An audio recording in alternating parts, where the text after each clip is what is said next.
thu pia lut masangu bin thu sim khat ka sei nomin in kho chom dan le ai lo le mi tam ta in agial dana education mai thu pi sa dan ho hi kan sei nomin so mi khat pa hi heartbroken ta in Allah ahungin aloi pa ko mahin kapung pumin aloi pa ko man ahungin hi ale aloi pa na mu chun ipiti nei tam kaloi pa bol pa ipiti ha thonga lom loma chu mi thipuma ung po lo nei tam nan sung apa na ya le ana do a hele itina saying I have a son. I only have a son. Chapa khat bo kan in ting le kin ama ding in best education di chu education ala school lam school hoi pen ho kana kai sa in tu ting le kana wa khangin e chu na ban in hong chalin distinction ngan chang hong la in abanin job hoi ta mu na ding chun high school chai in BA thing master ho thing le BA in Bachelor of Arts in thing Master of Arts thing le NET ho doctrine me jo si ka chai sa tan thing le job kitin le na to la ang na to hoi pen mu na ding in ken hi chan chun prepare kana bol ta ni in la me jo si aman a hin chai lo nungin dan ni dungin ka cha pa cho hong na in hospital ka pu a hele doctor pa na check in doctor pa ni PSA PM atia le ma hen doctor pan gu thim cha na pa cha ko do ta in na cha pa hi in sot da ponte e chun adu du ani ne sa tan e cho amana na hi sei thei ta poi atin is part in aman jong sumtam ta pen thing le doctor pa chai thei chana convince bola cha pa chu sudam te ne ding na taun akap ta ni hi wangin doctor pa na sei chu apha da wal tai kin ma cha bol thei pong nge tin is it chun acha pa chu be da hele cha pa chang kha de hin chan hong nei lo cha pa hong nei lo hin la asim do ho chu a be da hele sum tam ta pai tam ta nu pa na se na cha pa chang khat le le oi ta po sang pin mu sa na ding a in lai cho zo se chu hun apan pan na be hi tai chin apan jong ai im zo ta lo ji chun cha pa ko ma sei ti tan boy na hin ko hi ki chai de tai ki chun i kilo chom di tam he chun tunin ken i ma cha nang ma hu do yo na ding ma cha tha ka nei ta poi e chun pathin ko ma lung mong an chin ding in nang ma ki taw mai ta na tin a taw pin he ki ka akyo ang ko hanin akap tan chui na cha pa ni pi sayam e pa tun in langa ga chin lang degree ka nei yo se chu ko ma hin chai na tin pa long in langa chin degree an ho zo si chu class 10 12 ting le BA MA ting le net al ting le doctorate a chai ho zo si chu an chai khom ta so say yo ke chun an chai yo ke chun bi sayam lung tim na ta na Japan apa ko ma sei ta ni apa nang ini cho zo se sim na ding hi tha la jung tu ting le nei lo tam ta na ne su lut pi hin simin na tin kana simin ga bonin ka chai ta tu hin khamu di mu wa dai tan in la tu hi nang in bu khat bo se sim ni on ni ti po ni yong ni ti kho po in tu ting le phar ka nei sun jong nang in hil jong ni hil po in hi chu pe ham ta hi chi bible kha doi cha interest ni pe po ni simin hi cha ko nin pathin na hil ni tiong ni khat be yong ni sei pi po ni tu ni chi degree ho lo si hin wan ka mai polo de nam tu ai ka thi de ta in ale pakai kom ka lun teng le pakai masanga hi pi answer ka pi di ta me pa is cham kha jo chun a hai tan ta ni tunin nangin e chun amani pa za so heartbroken tan ki khan han ta ni chun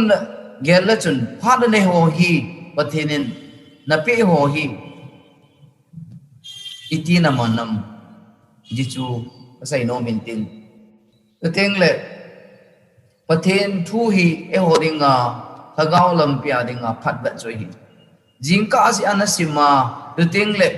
patna pho do a nasim pa ku ipisung hi yong le Old Testament New Testament ni sunga nasim pen ku na ki khol ngai ni hitin ni sai na hu ipim hitin the Bible sang sai hi ipi sai nam nang main ko na ki te ka ni chuna sim ding ti chu hen phat ne ho zo si hi pathen na pe hin ni khat le account na pe hi ti chu cham cha ta sim kha da hin hi chun phat di na monam nang in the Bible tin na simam ti chu tu ma sanga sim lo ni kha le o ni khat ding na ki si lo na ding in tu nya pa nin sim pan tan ti chu kil kho na kan sei no min tin tu jana thun lut pai hi tin tu jana kin ekitil kho na diwa cham cha phat pen la nom chei le na za jing sao hin tu teng le chi thu sim hi paka isun thilki dang a bol na la a bol masat pin chu pe ham tia le John bung ni sunga hin abi abel jong na za ta ben tin hi jong le tu nien pathin ka kalung thima balen hin koi chu tham khat kan sei no min John bung ni chang khara para som la khat chan chu sim nang ma ni sim jeng ovin lang abon sim la han phanung lu de hin e chun e che tu sim ma ko na hi e hon e pi lagau hin ko wa izil do theu ham ti tu jan ana ve hitin chilaya paka isun water turn into wine atin yesun tui si chu lengpi tu aso sa ne lengpi tu ye giti teng li pham meaning hi akitia le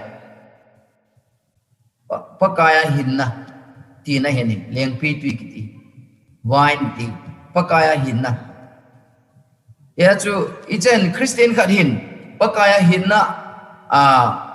aneja ai wanga boina tamta ti chu lebna patipna ailo le gantheina tamta hin to jo wahi pi tamta le aleng pi tu hi hong kang ji ta ailo le aleng pi tu chu ala sam ji ta ni ya chu agom lam ta sai ding chun pakaya hinna na nei tila pakai to na ki gui job na ichileng pi tu dim sel ni hilai chu pi tam le gal zo na tam ta pi na nei yin in la pha na hong chia le mi tam ta nung chon ji ta ting le pakai ngai lu na ko na tha sam ji ta vin ting le hi chun hi chi ho zo si ki tir kho na ding ai pakai yisun abol ma sat pin chu pi ham de le tui si a ko na leng pi tu aso sa ichi tu simi pakain ting le miracle ana bol che ni ting le vet ka na adang khada vet ka ding che le ani na te ka ding chu le kitchen na marriage chung chang hin te ka the ni e chun mi hem nunga khat le golang khat kilung se ong kitchen ting a kitchen ting le chun a ki ngai lai han ham mai lo la ong kitchen jo han ting le chun na sa tain ki ngai lu na chomin ama wang honeymoon ki ti pa cha honeymoon cha ong chai ting le chun i pi de tam de le ki ngai lu na chu ala dai che jin tu ting le i pe ham physical attract ho yo si cha dai che ji tan hi chun in sung tam ta hi boina in amano ji ta ni ipi na meti le amo chun leng pi tui to pakai sun na te ka na chu pi ham tian le leisit nupsa na leisit attractive ho mai ai ta bong among thai the a chu le la gao thu hilo nu pathen de hilo ai lo le amma na ki choose tu teng le anu apa de yong hilo tu teng le amma nu apan pakai dung lam velo wa anabon ho ta sa ki dei chan le ki ngai chan na mit ki mit lan ho ko na I cho zo si cho hong kan ting le ya jin sunga boi na me I cho hin te ka na dang khat da chu ibet ki da hele church to yong hena ki te ka ki ni chi bible chang ni na sungi be da le min bung ni na sungi be da le athum na chun church to yong hena ki te ka ki ni revelation bung ni sung khi sima hele Ephesian church ho chun pakai angai lut na mas ho al ha so ta ben hi chun pakai in hi chi Ephesian church ho ko ma chi pi sayam nang hon mai cham na sim jing na we nang hon kia ding in tom tan pan la jing na we nang hon kia ding in tu ting le mi la gao di lo hong chu na no do ji na we in la na chung wa hin dam na khat ka ne je atin he chun ipisa in hami cha ji be da hele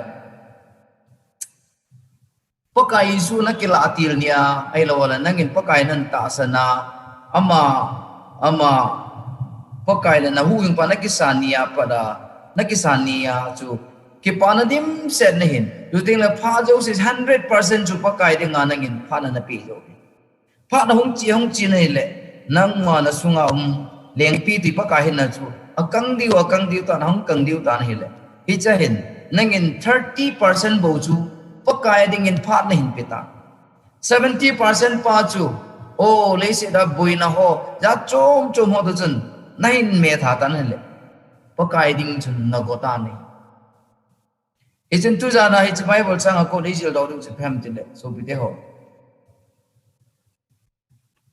na ngai lut ma sa chun na tha ta na hi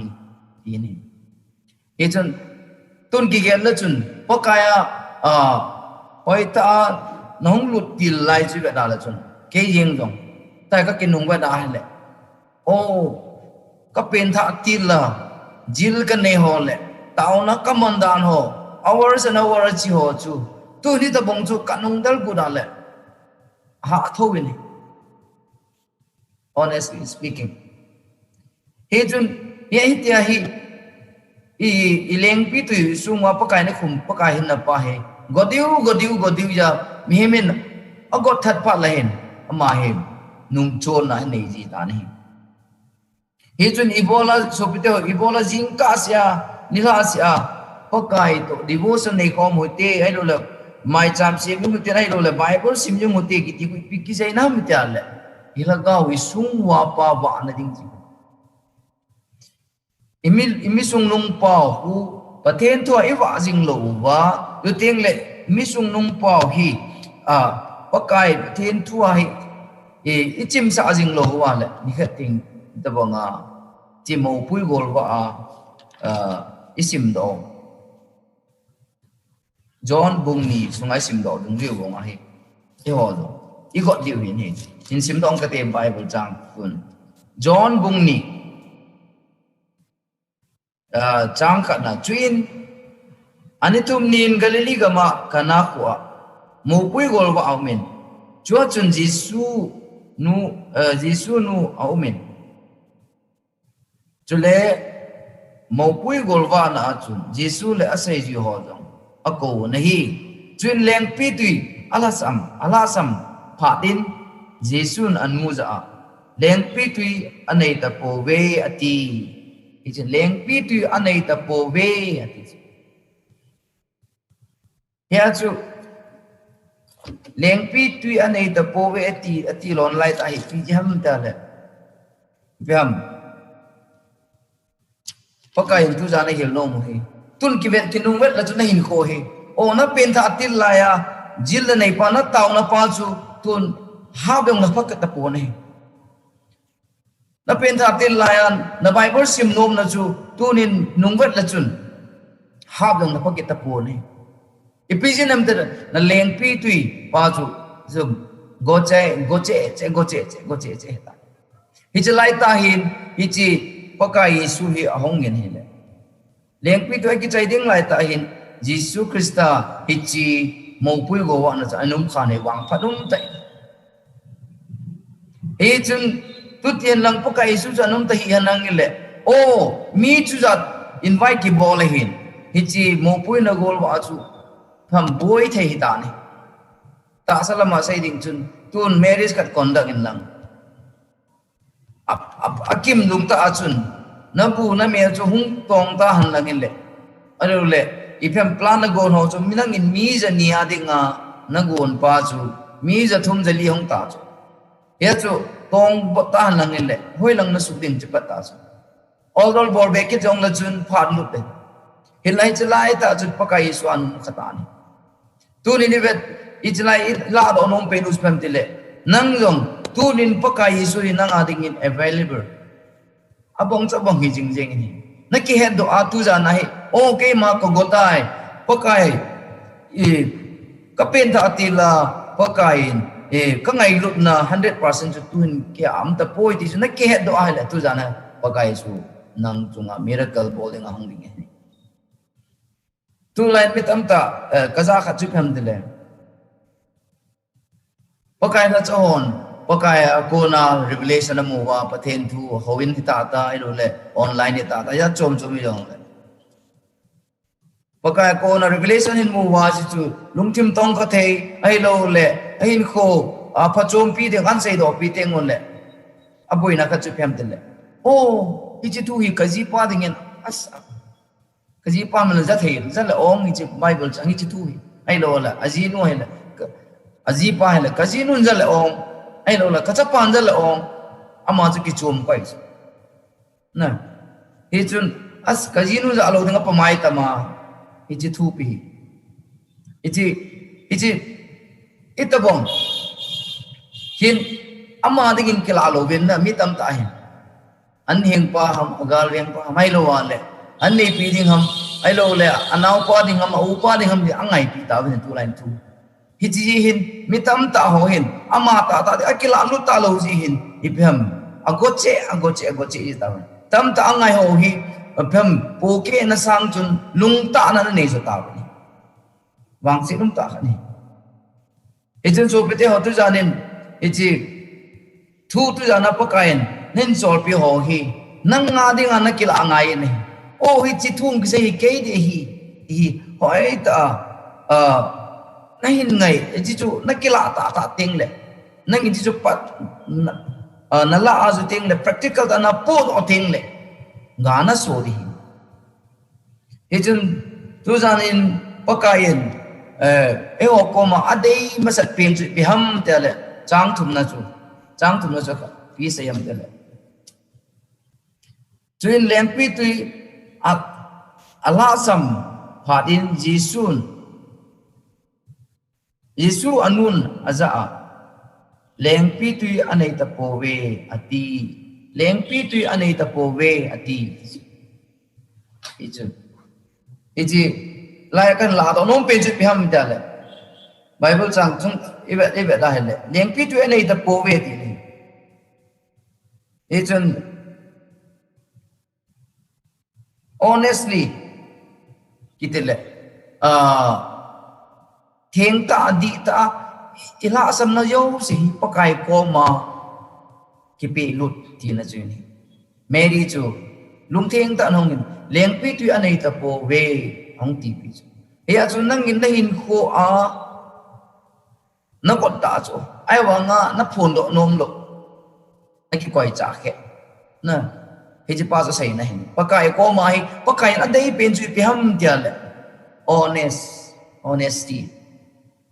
lung theng ta pakai o ke mi chon se ke hi alo pakai chi kala sam na hi o pakai hi chi ke boi na hi chi hi ke hin la na hi chi hi ka nei ta poi ka go tai hi chi ka hi tai hi tia honest pakai ko ma hung khu pakai ade mama ka chen hi chi chu na nei thei lo wa hen cấp phần này thì nó cái này po ai lệ nên nhìn ta có cái cô nó phát thế nó chú nó chân lâu thì chú cái say nó mình này hiện chú cái có mà submit nó kêu bảo là có cái lại ta hi cái gọt na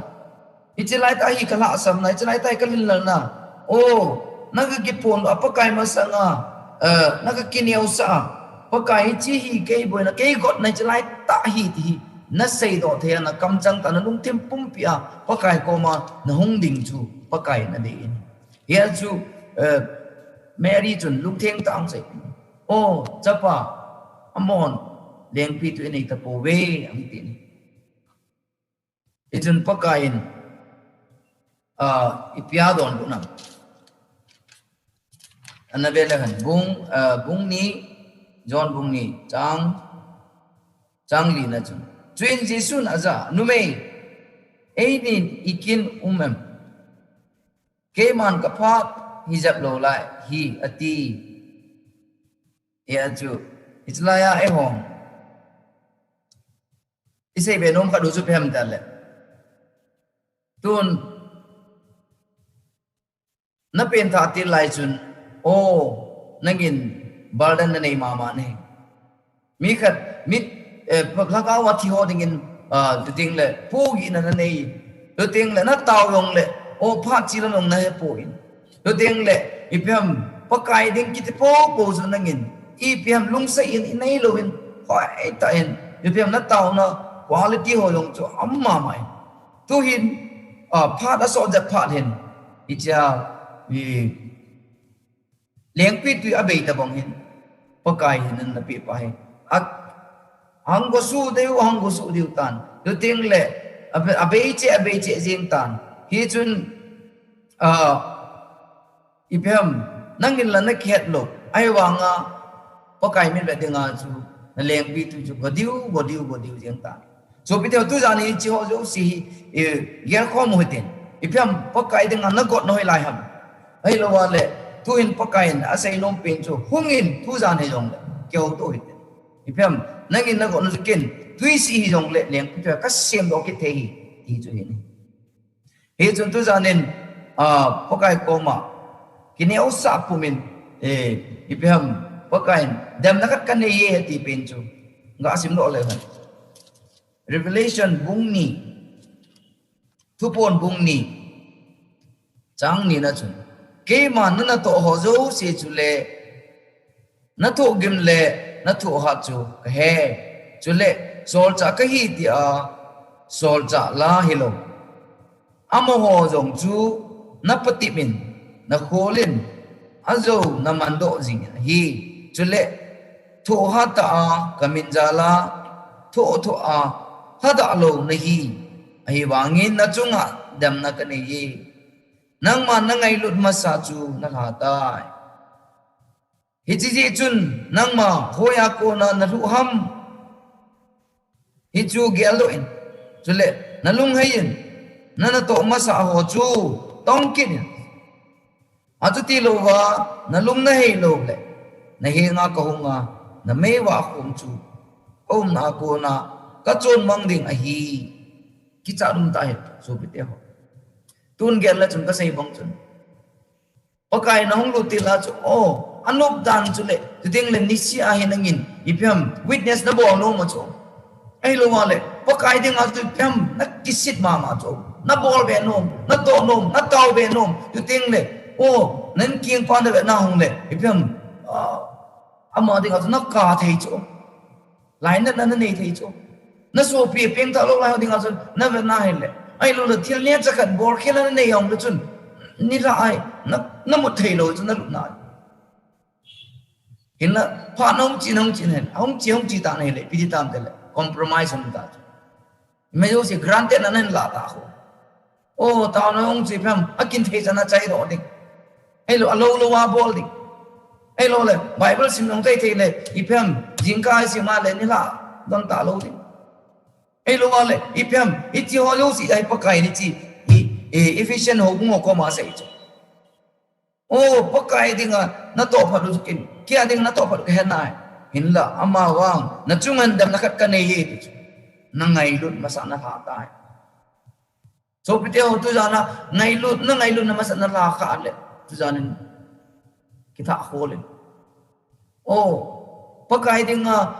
pakai ngai lut na ipem 100% na pe na pa su tu ai ichana nong kum la tam kin ka gong khol ngai pu nang ma e mai man ke do ni he chun tu janin he chi Bible sunga konin e mai ma ke khol ke do tun chang na chu vele han chang li chang na chu pakai sun anu chu review da bole ni nu mai atin ipya chapa kha nen anu ka chu nu mai atin chu ngai lo di chu kum som thum jen ipya anu no ya kineu sa tam hin la pakai chu tuin testify hi zo parin apa lung lam bowling setan anu control no ya hitapo anun all along ball bang chun nu mai atin nang leke ni pi ball imam tin lai e chun einin ikin ka pha thik nai no hi chu pakai isum ang pi lin na thagau thing ang chan jo apa chun anu apa control no hitapun apan wana pan apin asor sol na aman ase ho bu chu azui ding hitan mihim control mihim sewang hitapun he chun chalaya Mary hin khwa kadai ta kha chu phiam tin offended hello chu ima cha offended nei he chu thip chana o amana sei hi bol yeng ta be amana sei be ta tu ni chia kadai pen chu phiam tu ni ka sai nom chu the mark of godly men and godly women are no offended quickly. No, the mark of godly men and godly women. Patin mi di ta ne het no ma hele. Ahan khanin. Patin cha khanin. Ai lo wale. Patin mi te khanin. Su di na ne ting le. Gang ta lung hang lo. Ai lo offended hi lo ho hu. Patin cha di ta hele. Amang Pasoram kanin, ay lo wala, patin mi kanin. Adi lo na pem. Asay wala na, achon wala na, ansu di lunghang wale, ay lo wale. Ipem retaliate bole, offended ho ko. Tagawa mi chute lo lai ho hin. Agent Lion in Mary in koi badale. Oi macha justify ng ball pon, achapan asay ito, offend ng ball pon. Uting le, ama okay. Atin anga ni hinla aman asay bong chun alunggel so pakain adut pi agoi lut pi tho ben fulfill the ball pi tho ben he chun tu janin so pite ho Jesu Christan New Testament sunga abor masat pin chu phem dal tui turn water turn into wine he chun in ko hi tui da bang hai tui ku water akanga koila chun kang ding tui ku water blue a koila chun tui ku blue hi ding tui ku water green a koila chun green bona green ding le a sep da lo hi ni bodung alik chana chu pheng ding bodung ani au chana chu spring ani au chana chu tui yong neo je ai lo le a sep lo tasteless a ayal na jong lo tui hom lo pia chu amawang sugal na ting le thumai china ting le alai yo ting le mar chana ting le tha atu ti lo wala tui chu tui hi jeng nai in kho chu chi ta bang hai amawang pakai nai to kha ichi tui chu o wine ti leng pit ya nai tan ting le mi man tam ta tui ta nong hi ni kam su nga ding as do nom nong hi ni yo ting le man tam tan hi he leng piti pakai ni bola aman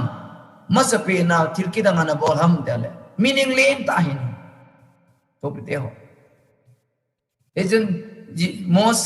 mosin dong tirki dang tam ta ana bolen a bol masap pinju pem dale na tui piti sana so sa don the yong hello pakai su wang sana bol masat pin pem dale tui chu leng pi tui so mi yo si don the mi yo si na du ade ting le e ho tha do pa ki sei chu thei la leng pi thei arum pe me ki he chu hin he chun tun Old Testament do kan te ga na chu phiam te le Mosin dan thu mi anapui go nin pakai na pe dong fi hin la kumiza nam kan na chi pim koi ma chan aju yo pon in la pakai hi lung se them happy them ngai lu na lim se lu hang wa lo pathe nei itabang in chon sin lang itabang in kilo lang itabang in o pakai ama do nan chon yong la chu nak kisi tu teng le nak ki nam ke ya pakai ke hi tabang ke hi dai honest samit nan bol po wala pakai ichi tui si chu deng pi tui ta na sim ti hi chu imu do ben he tun changup na chwe lang pakai jin mogop na so ho ko ma chi pi sayam tel song bel gup jeno min tui adip devin asorta na he ejun amon jong pakai tu pe chu pakai tu pe bong bong chun phun chel na i ma cham lo ben abor pai jeng ta ben ni bor pai jeng ta ben ni ve na le pi sayam lai chang gum na choko ma chu juda te da na kisu theng nam mon thum ket chi song bel bu au men hi atin hi chi mon thum ka kita la ale na le ni hi chi tui chu hi tui bel chu dip ting apa kai thu pe ni yisun thu pe ta ni hi chun amon dong phun chen lo he len pa kai thu pe chu abol jeng ta ni adi ta ni adi abon in bel chu English aku si mahal pisayam verse 7 is Jesus said unto them, fill the water pots with water, and they fill them up to the brim. Angong chan ge chun amon ichi tui bel chu ale ra len te hin is tui bel gup jan chu isi so na tong ho chun bon chan adip ta ben hi echun tunin laya kala do rom pen chu pakai isu ju wanoi le si simpa hi yeting ama dingin bola ema cham pu ni ibola chu aman pakai isun hichi so ho chu ako khal khal wan he kin chum kana sim lai chu gel ibola pakai isun ichi mi ho so ho loi chu ako khal khal aman tui chu tun so yeng ho da le so yeng the chu Genesis ma sim la hi ana ti chu yeng the ka ma sei chu ako na to lo tun wa man ti la wa ai le bola pakai ni chi so ho ko khal khala he no hon ichi kwa ko na hu in la win lang ichi tui beli ti na ti khal kham ijo kana khole ne kin ana ta kana khole ne icha pakai na sei no ade pin che pham dile pakai nang le ke hi ko worker to hom pi nom you ting le lung share pi nom share hom pi ding to hom pi ding thon hom pi ding ide yu ne nang le ke ide ne hi a chu amman hi chi so ho da cho sei now ke ho hi chi be ho lo se tui ni amman miracle jeng sa thei pa chu chu asu phala ai wa nga hi amo lo cho ko wa adit sai ichina vet sa chu pakai nang le ke hi to home feeding in hon home feeding in lungel share home feeding in ide yu ve ti chu che bible chang apun akimo do kin so bite ho here chu kigel name in kigel lai in okay ma cha hello okay na bible jong sim thei lo okay jong mi bang atu sei thei lo kin kigel name hi be pakayin mananom na nei ni pakayin na ko ine tun jong nan sunga ding man cha thei nei ni na ku sunga ding a jong na beng sunga ding a jong hin na di ta chuna nei po po wa hi chi tui si ako na chu leng pi tu na ki hel po po wa le mi on nong don de he so ai lo ale pass life on